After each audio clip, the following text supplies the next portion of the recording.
2026 m. gegužės 15 d. penktadienį gavau iš Vilniaus apskrities vyriausiojo policijos komisariato Vilniaus miesto 3 policijos komisariato 2 veiklos skyriaus nutarimą atsisakyti pradėti ikiteisminį tyrimą.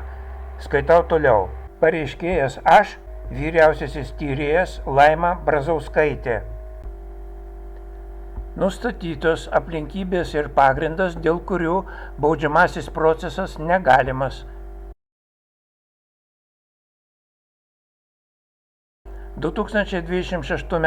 gegužės 12 Vilniaus apskrities vyriausiojo policijos komisariato Vilniaus miesto 3 policijos komisariate buvo pradėta ir atliekama patikslinamoji medžiaga numeris.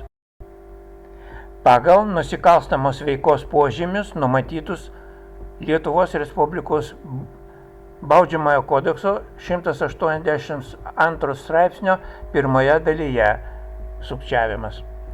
Patikslinamoji medžiaga buvo pradėta gavus Jurijui Radovič pareiškimą, kad 2026 m. gegužės 8 jam paskambino rusakalbis asmuo, prisistatęs telefono ryšių bendrovės darbuotojų ir grasindamas fiksuotojo telefono išjungimu išviliojo jo asmens kodą bei adresą. Čia paaiškinu, kad man pradėjus aiškintis, jis pasakė, kad esas iš Ukrainos, o mes Ukrainos pabėgėliams visi padedam. Užtat aš pradėjau juo tikėti. Praradau budrumą, nors žinojau, kad man kartais paskambina Lietuvos slaptųjų tarnybų agentai ir agentės, aiškiai užverbuoti tarp Ukrainos pabėgėlių, o galbūt ir Rusijos. Tęsiu. Vėliau jam skambino rusakalbės moterys prisistačiusios policijos departamento darbuotoja Elena Rotar arba Rotaru ir Lietuvos centrinio banko darbuotoja Darja Kreivanė, kurios teigia, kad Jurijui Radovič duomenimis naudojasi sukčiai, gąsdino jį įtarimais dėl pinigų plovimo ir draudė kam nors apie tai pasakoti. Jų nurodymų galimai per AnyDesk ar panašią nuotolinio prisijungimo programą buvo jungiamasi prie jo įrenginio ir atliekami veiksmai susiję su jo SEB banko sąskaita, aiškinant, kad lėšas reikia perkelti į saugesnę kabutėse sąskaitą. Jurijui Radovič manymu jis buvo apgautas sukčių, kurie neteisėtai išviliojo jo asmens duomenis ir galėjo bandyti prisijungti prie jo banko sąskaitos bei atlikti finansinės operacijas jo vardu. Apklaustas liudytojas Jurijus Radovič nurodė, kad gyvena asmens duomenų pažymoje nurodytų adresų. 2026 m. gegužės 8 penktadienį jam paskambino telefonu ryšių kompanijos darbuotojų prisistatęs rusakalbis vyras ir pasiūlė pratęsti jo fiksuotojo ryšio telefono naudojimosi sutartį, antraip visam laikui išjungsias jam telefoną iki tos pačios dienos, gegužės 8 vakaro. Ėmė aiškintis, aš ėmiau ir paklausė, kodėl jis nekalba su juo lietuviškai. Pasakė, kad jis iš Ukrainos, atsiprašė ir pasakė, kad stengsis mokytis lietuvių kalbos. Mano, kad jis buvo rusas iš Rusijos. Jis, tai yra aš, juo patikėjo ir pasakė jam savo asmens kodą ir gyvenamosios vietos adresą. Jis, anas, žadėjo pratęsti naudojimąsi telefonu 5 metams ir apiforminti jam kaip pensininkui lengvatą. Teigia, kad atsiųs paprastų paštų dokumentą, kad jį pasirašytų ir išsiųstų į kabutėse socialinę tarnybą. Po kelių minučių paskambino moteris, kuri prisistatė policijos departamento darbuotoja. Ji liepė užsirašyti, kad ji yra Jelena Rotar arba Rotaru ir paklausė, ar jis supranta, ką padarė, kad atskleidė savo duomenis. Ji pažadėjo, kad jam paaiškins, kokia dabar situacija. Netrukus ji pradėjo aiškinti, kad jam paskambino sukčius iš Rusijos ir kad jis atskleidė jam duomenis, o jis rado jį Lietuvos gyventojų duomenų bazėje. Ji minėjo kažkokį sunkų pavadinimą, bet tikrai ne registrų centrą. Dar ji minėjo, kad tame registre yra visa informacija apie asmenis, tokie kaip slapyvardžiai ir visa kita informacija. Ji pokalbio metu nurodė, kad ji užblokavo vyrui, sukčiui, prieigą prie jo banko sąskaitos. Jis papasakojo ir pasakė, kad skambinusysis vyras jo neklausė jokių finansinių duomenų, todėl juo ir patikėjo. Ji paaiškino, kad jam skambinęs sukčius iš Rusijos tuoj pat apiformino jo vardu įgaliojimą kažkokiam Slotkinui, kuris jau mėgino nuimti kelis tūkstančius eurų nuo jo banko sąskaitos ir pervesti jam kažkokius kreditus. Tačiau jinai, Jelena Rotar, jau buvo užblokavusi jam prieigą prie jo sąskaitos SEB banke. Jelena Rotar pasakė, kad jis yra įtariamas bendrininkaujant su jais dėl pinigų plovimo ir netrukus pas jį atvažiuos policija su šunimi ieškoti grynųjų pinigų ir rusiškos simbolikos. Jį rūpestingai, bet kategoriškai uždraudė jam prasidėjusio tyrimo metu kam nors ką nors pasakoti ir teigė, kad jeigu jis sužinos, kad jis kam nors papasakojo apie šį įvykį, ji jam nepadės. Ir pasakė, kad spėjamai jo telefono numerį pardavė sukčiams kažkoks aukštas SEB banko vadovas, todėl kol kas negali naudoti savo banko sąskaitą. Taip pat informavo, kad šiuo metu Lietuvoje yra sulaikyta per 100 įvairių bankų tarnautojų, todėl reikia sąskaitą nesinaudoti, kad nesukelt įtarimų sukčiams SEB banke. Moteris reiškia rūpestį jam, bet jam paprašius jos, kad ji ištartų bent kelis sakinius lietuviškai, dar pats pasakė kelis sakinius lietuviškai, ji kategoriškai atsisakė, nes neva ši medžiaga bus siunčiama į Rusiją, paieškant to sukčiaus. Rotar pasakė, kad tuoj jam paskambins centrinio banko darbuotoja, kuri Jelenos prašymu ir užblokavo prieigą sukčiams prie jo sąskaitos SEB banke. Ir turės jai centrinio banko darbuotojai užduoti 3 klausimus. Pirma, ar suspėjo sukčiai padaryti kokius nors veiksmus su jo dokumentais?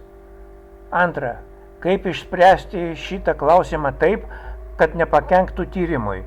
Trečia, kaip gauti deklaraciją? Kokią deklaraciją ji turėjo omeny, jis nesuprato. Pasiūlė jam sugalvoti slapyvardį, kurį tuoj perduos CB darbuotojai ir kurį jos ištars jam, kai skambins vėl. Jis pasakė Norilsk. Rotar kalbėjo labai ilgai ir rūpestingai, paprašydavo atpasakoti, kaip jis ką supranta, pavyzdžiui, CB funkcijas. Netrukus paskambino rusakalbė moteris, ištarė žodį Norilsk ir prisistatė vyresniąją specialiste Darja Kreivanė. Jis uždavė Darjai Kreivaniai minėtus 3 klausimus. Darja į pirmą klausimą atsakė, kad sukčius nieko nespėjo padaryti, o į antrą ir trečią klausimus atsakė komplikuotai, todėl tiksliai pakartoti jos atsakymą negali, nes neprisimena. Pokalbio metu Darja Kreivanė jį įtikinėjo, kad pateiktų jai duomenis apie savo banko sąskaitą, kad jį pradėtų pervedinėti jo lėšas į kitą, naują ir saugesnę banko sąskaitą, kurią jinai pati jam atidarys. Pokalbio metu Darja Kreivanė jam aiškino, ką jam reikia daryti dar prieš atidarant banko sąskaitą. Toliau jį pokalbio metu jam nurodė, kad jam į kompiuterį reikia parsisiųsti duomenų apsaugos sistemą pavadinimu AnyDesk ir kartu diktavo, kaip tą padaryti. Ji paaiškino, kad šioje sistemoje jie galės atidaryti jo SEB banko sąskaitą. Jis programėlę parsisiuntė ir ją atidarė. Ji nurodė, kad dabar saugiai galima atidaryti jo SEB banko sąskaitą ir paprašė jo prisijungti prie jo SEB banko paskyros. Prisijungimui prie banko naudoja generatorių. Ji paprašė jo patikrinti sąskaitos likutį. Jis pradėjo sakyti 13, bet ji jį nutraukė ir nurodė, kad jam nebūtina sakyti savo sąskaitos likučio, nes ji pati jį mato. Pokalbio metu ji pasakė tikslų jo banko sąskaitos likutį. Toliau ji jam diktavo, kaip jam pasižiūrėti per banką, koks yra limitas sumos, kurią SEB bankas leidžia pervesti bendrai. Darja Kreivanė pokalbio metu jam aiškino, kad reikės pinigus po truputį pervesti į naują banko sąskaitą, o dabartinę uždaryti. Pokalbė jį liepė jam pamėginti pakeisti limitą, kad jis būtų 5000 eurų. Neva tai būtų greičiau pervesti pinigus iš jo SEB banko sąskaitos į kitą. Bet iš SEB banko gavo atsakymą, kad pakeisti limito negali, todėl jis liko toks pat, koks ir buvo, 2000 eurų. Vėliau jį liepė jam uždaryti jo SEB banko sąskaitą ir išinstaliuoti AnyDesk. Ji pasakė, kad dabar jis jam pasakys, kaip įdiegti saugų Telegram kanalą, kad jis su ją ateityje susirašinėtų. Dar ji nurodė, kad jam atsiųs per Telegram kanalą programėlę individualią sutartį tarp Centrinio banko ir jo kaip kliento dėl finansinio saugumo. Ji įdiegė Telegram kanalą su LB Centrinis bankas logotipu. Netrukus ji pasakė, kad susisieks su juo per Telegram programėlę šeštadienį, vidurdienį. Po šio įvykio jam antrą kartą paskambino Jelena Rotar ir paklausė jo, kaip jiems sekėsi su Darja Kreivane. Jis pasakė, kad gerai ir paklausė, kodėl neatvyksta pareigūnai su šunimi atlikti kratos. Ji atsakė, kad jos viršininkas nutarė kratą padaryti vėliau, kai viskas bus išspręsta. Jis pasakė, kad dabar galėtų grynuosius pinigus kažkur paslėpti, išnešti, kad pareigūnai jų nerastų. Todėl paklausė jos, kur yra logika atlikti kratą vėliau. Ji pakartojo, kad jai taip liepė viršininkas. Vėliau Darja Kreivane atsiuntė per Telegram individualią sutartį, atsiuntė dokumentą tarp Centrinio banko ir jo kaip kliento ir dar kartą pažadėjo su juo susisiekti šeštadienį. Šeštadienį jis parašė per Telegram Darjai Kreivaniai, kad pastebėjo dokumente daug klaidų, kad dokumentą reiktų daug taisyti, todėl norėtų su ją susitikti gyvai jos įstaigoje Centrinėme banke. Ji parašė, kad 14 val. Jam paskambins ir atsakys į jo klausimus, bet taip ir nepaskambino. Sekmadienį jis parašė Darjai Kreivaniai dar kartą, prašydamas dar kartą būti priimamas jos asmeniškai gyvai ir kad viskas būtų apiforminta juridiškai. Ji jam nieko neatsakė, tada pradėjo įtarti, kad jį mulkina ir parašė pareiškimą per e-policiją. Pirmadienį anksti ryte gavo iš Darjos Kreivanės pranešimą, kad jinai vėliau jam paskambins ir viską paaiškins, nes pasak jos jis nesuprato situacijos. Jis jai parašė, kad vakar sekmadienį kreipėsi į policiją su pareiškimu. Po to jokio kontakto nei su Darja, nei su Jelena nebuvo. Šiandien, tai yra 2026 gegužės 12 antradienį, jis atvykęs į apklausą, kartu su tyrėja patikrino savo banko sąskaitą, jokių pavedimų į kitas banko sąskaitas nebuvo. Taip pat nebuvo išgryninti jokie jo pinigai. Kitaip sakant, žalos nepatyrė, visi jo banko sąskaitoje buvę pinigai išliko. Prieš apklausą bendravo telefonu su SEB banko darbuotoja ir jam pritarus banko darbuotoja užblokavo jo banko sąskaitą ir kortelę.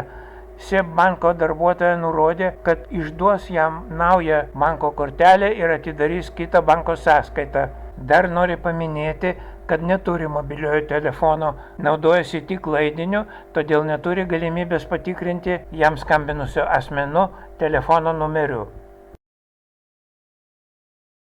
Teisės norma numatyta Lietuvos Respublikos baudžiamojo proceso kodekso 168 straipsnėje nurodo, jog prokuroras ar ikiteisminio tyrimo pareigūnas gavęs skundą, pareiškimą ar pranešimą, o reikiamais atvejais ir jų patikslinimą, atsisako pradėti ikiteisminį tyrimą tuo atveju, kai nurodyti faktai apie padarytą nusikalstamą veiką yra akivaizdžiai neteisingi ar yra aiškios šio kodekso 3 straipsnio 1 dalyje nurodytos aplinkybės. Ta pati teisės norma įpareigoja prokurorą ar ikiteisminio tyrimo pareigūną, atsisakydama pradėti ikiteisminį tyrimą, surašyti motyvuotą nutarimą. Teisės norma išdėstyta Lietuvos Respublikos baudžiamojo proceso kodekso 3 straipsnio 1 dalies 1 punkte nurodo, jog baudžiamasis procesas negali būti pradedamas, o pradėtas turi būti nutrauktas, jeigu nepadaryta veika turinti nusikalstamo ar baudžiamojo nusižengimo požymių. Baudžiamasis procesas negali būti pradėtas ir vykti betiksliai, tik tam, kad vyktų. Procesas turi prasmę tik tada, kai jį pradėjus ir tęsiant pasiekti kokių nors tikslų. Baudžiamojo proceso atveju išsiaiškinti padarytą nusikalstamą veiką, ją padariusi asmenį ir jam pritaikyti baudžiamame įstatyme numatytą sankciją. Lietuvos Respublikos baudžiamojo proceso kodekso 3 straipsnyje nurodytos aplinkybės ir yra tie stabdžiai kabutėse draudimai, kurie neleidžia pradėti ikiteisminį procesą, nes jiems esant procesas taptų betikslis. Proceso tikslas apginti žmogaus ir piliečio teises bei laisvės, visuomenės ir valstybės interesus, greitai išsamei atskleisti nusikalstamas veikas ir tinkamai pritaikyti įstatymą, kad nusikalstamą veiką padaręs asmuo būtų teisingai nubaustas ir niekas nekaltas nebūtų nubaustas. Prokuroras ir ikiteisminio tyrimo įstaigos kiekvienu atveju, kai paaiškėja nusikalstamos veikos požymių, privalo pagal savo kompetenciją imtis visų įstatymų numatytų priemonių, kad per trumpiausią laiką būtų atliktas tyrimas ir atskleista nusikalstama veika. Tais atvejais, kai egzistuoja aplinkybės, dėl kurių baudžiamasis procesas negalimas, jis nėra pradedamas, o pradėtas turi būti nutrauktas. Lietuvos Respublikos baudžiamojo proceso kodekso 3 straipsnis. Patikslinimo metu apklaustas Jurijus Radovič kategoriškai patvirtino, kad jokių piniginių lėšų iš jo banko sąskaitos nebuvo pervesta, jokie mokėjimai tretiesiems asmenims nebuvo atlikti, jokios paskolos, kreditai, finansiniai įsipareigojimai jo vardu neatsirado, o visas jo banko sąskaitoje buvęs piniginių lėšų likutis po aptariamų įvykių išliko visiškai nepakitęs. Pareiškėjas papildomai nurodė, kad 2026 m. gegužės 12 kartu su tyrėju patikrino savo SEB banko sąskaitą ir nustatė, kad jokių neteisėtų finansinių operacijų joje nebuvo atlikta. Taip pat nustatyta, kad SEB banko darbuotojai prevenciniais tikslais užblokavo pareiškėjo banko sąskaitą bei mokėjimo kortelę ir inicijavo naujų prisijungimo priemonių išdavimą. Čia nuo savęs patikslinu, kad SEB bankas tai padarė po to, kai policijos skyriuje kartu su tyrėja patikrinome mano banko sąskaitą ir tyrėja paskambino SEB bankui. Lietuvos Respublikos baudžiamojo kodekso 182 straipsnio 1 dalyje numatyta baudžiamoji atsakomybė tam, kas apgaulę savo ar kitų naudai įgijo svetimą turtą ar turtinę teisę, išvengė turtinės prievolės arba ją panaikino. Taigi esminis ir privalomas šios nusikalstamos veikos sudėties požymis yra realus turtinės žalos atsiradimas arba faktinis svetimo turto užvaldymas. Nesant šių objektyvių padarinių, baudžiamojo kodekso 182 straipsnio 1 dalies sudėtis negali būti konstatuojama. Nagrinėjimų atveju objektyviai nustatyta, kad pareiškėjas jokios turtinės žalos nepatyrė, byloje nėra nė vieno objektyvaus duomens patvirtinančio, kad iš pareiškėjo būtų buvusios pasisavintos piniginės lėšos, atlikti pavedimai, sudaryti sandoriai, atsiradę finansiniai įsipareigojimai ar kitaip pablogėjusi jo turtinė padėtis. Priešingai visa surinkta medžiaga patvirtina, kad pareiškėjo piniginės lėšos liko jo dispozicijoje, banko sąskaitos likutis nepasikeitė, o jokių neigiamų turtinių pasekmių neatsirado. Čia aš nuo savęs paklausiu, tai kamgi, kokiu tikslu kažkas išviliojo iš manęs prieigą prie mano SEB banko sąskaitos. Skaitau toliau. Viena aplinkybė, kad nenustatyti asmenys telefonu bendravo su pareiškėju, pateikė melagingą informaciją ar siekė sukurti tariamos grėsmės įspūdį, nesudaro baudžiamojo kodekso 182 straipsnio 1 dalyje numatytos nusikalstamos veikos sudėties. Baudžiamoji atsakomybė pagal šį straipsnį kyla ne už abstraktaus pobūdžio apgaulingo turinio pokalbius ar moralinį poveikį, bet tik tais atvejais, kai dėl apgaulės realiai įgyjamas svetimas turtas arba atsiranda konkreti turtinė žala. Tokios aplinkybės šioje medžiagoje nenustatytos. Pažymėtina ir tai, kad baudžiamasis procesas negali būti naudojamas kaip priemonė tikrinti hipotetinės prielaidas ar abstrakčius nuogastavimus apie galimus nesąžiningus trečiųjų asmenų ketinimus. Baudžiamoji atsakomybė negali būti grindžiama vien subjektyviu pareiškėjo įsitikinimu, jog jis kabutėse galėjo būti apgautas, kai objektyviai nėra nustatyta jokių baudžiamosios teisės saugomų padarinių. Priešingu atveju būtų nepagristai kriminalizuojami bet kokie klaidinančio pobūdžio pokalbiai, net ir nesukėlė jokios žalos ar teisinių pasekmių.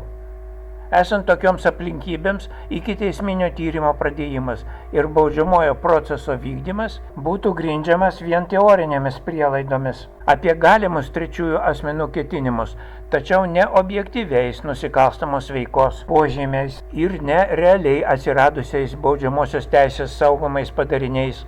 Toks procesas neatitiktų baudžiamojo proceso paskirties bei proporcingumo principo. Atsižvelgdamas į išdėstytas aplinkybės ir vadovaudamasis Lietuvos Respublikos baudžiamojo proceso kodekso 168 straipsnio 3 straipsnio 1 dalies 1 punkto ir Lietuvos Respublikos baudžiamojo kodekso 182 straipsnio 1 dalimi nutarė atsisakyti pradėti ikiteisminį tyrimą. Vyriausiasis tyrėjas Laima Brazauskaitė. Tuomet leistina paklausti tyrėjos Laimos Brazauskaitės, o argi viešasis interesas nereikalauja ieškoti tų asmenų? Šiandien jie iš manęs nieko neišvilioja kažkodėl, bet rytoj gali išvilioti iš kitų žmonių. Dėl manęs asmeniškai, kada aš rašiau pareiškimą portale e-policija, ten reikėjo užpildyti klausimyną ir vienas iš klausimų buvo, ar patyrėte turtinę žalą. Atsakiau, nežinau. O ar patyrėte moralinę žalą? Atsakiau taip, kadangi išgyvenu, nervuojuosi. O ar žadėtumėt paduoti civilinį ieškinį, siekiant gauti materialinę kompensaciją už moralinį nuostolį? Atsakiau taip, bet dabar nėra iš ko išieškoti tos sumos, kuri turi būti nemenka.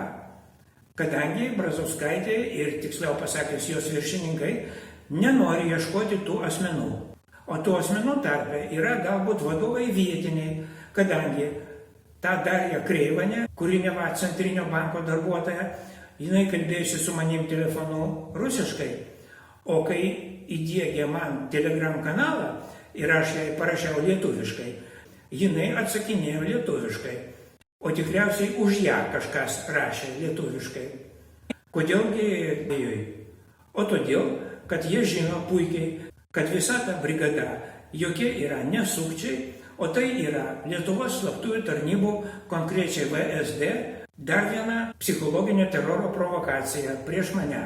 Ir jie tai patys man leido suprasti. Tai matyti vaizdo įraše, kurį aš čia pridedu ir kurį buvau nusiuntęs tyrėjai Brazauskaitei, būtent tą dieną, kada jinai rengė savo šitą neigiamą atsakymą, gegužės 14 dieną, tačiau jinai jį piktybiškai ignoravo. 2026 m. gegužės 13 trečiadienis. Jurijaus Radovičiaus notebookas. Telegram kanalai.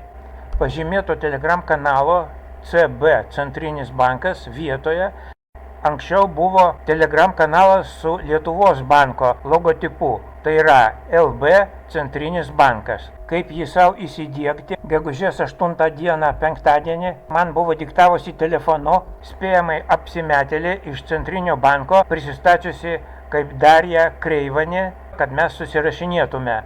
Grįžęs iš apklausos, gegužės 12 LB Centrinis bankas Telegram kanalo neradau. Vietoje jo radau šitą su logotipu Centrinis bankas, visas mano susirašinėjimas su Darija Kreivanė ištrintas ir įdėtas vietoje jo štai šitas stikeris, kuriuo tie, kurie šitą padarė, tyčiojasi iš manęs. Nemanau, kad esu Rusijos sukčiams toks svarbus, kad jie dar tyčiotųsi iš manęs. O štai Lietuvos slaptosios tarnybos, vadovaujamas VSD, direktorius Remigijus Bridikis ir visi iki jo per 30 metų. Štai tie žmonės nuolat mane gąsdina, baugina, įskaitant teismų, prokuratūrų, medicinos įstaigų patalpose, taip pat ir Vilniaus miesto 3 komisariato patalpose ir kartu tyčiojasi. Tai yra neteisėto psichologinio teroro prieš mane priemonės, siekiant mane psichologiškai sužlugdyti.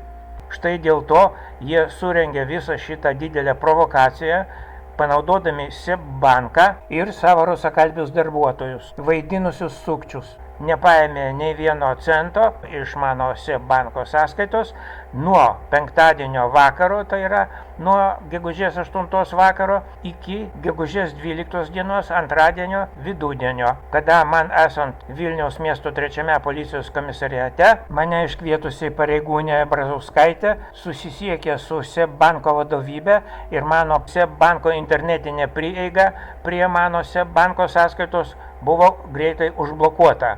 Tai buvo nesukčiai ir jie nežadėjo nieko pavogti iš mano sąskaitos, o tai buvo neteisėtas psichologinis teroras.